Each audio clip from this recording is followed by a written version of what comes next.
I want to talk about some of the blessings in Psalm 56 and Psalm 57.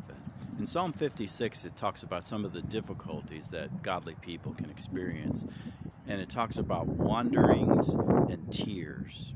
Wanderings and tears. And so, have you ever repeatedly been kept from being in the kind of spot in your life that you'd like to be in, from one cause or another blocking you being able to be in that spot you want to be in?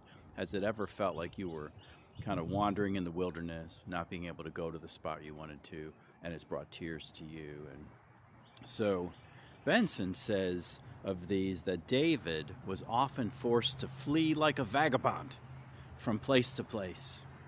So this man of God who had a heart for God, he often had to flee like a vagabond from place to place. But when he had to flee, Benson says that God was not an unconcerned spectator when it came to the distresses that David was going through in that unhappy situation. It says that God has a bottle of the tears of that godly man during that time, and he has a bottle of your tears when you go through difficult times, when you're wandering and not being able to land where you want to be. And so Matthew Henry says about it that many of God's people pass through heavy and continued trials. That's tough, isn't it? Heavy and continued trials. But in Psalm 57, we have a name for God that is special.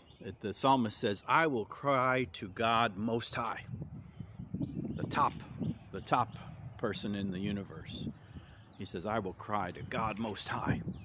And so we can do that, can't we? We can cry to the Most High God. And he also describes God in this way, to God who accomplishes all things for me. Do you need somebody who can accomplish things? The Most High God can accomplish all things for you. And it says that God will send from heaven and deliver me.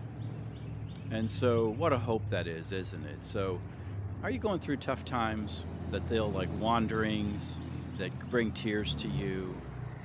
Cry out to God Most High, who can accomplish things and who wants to bring blessings in your life.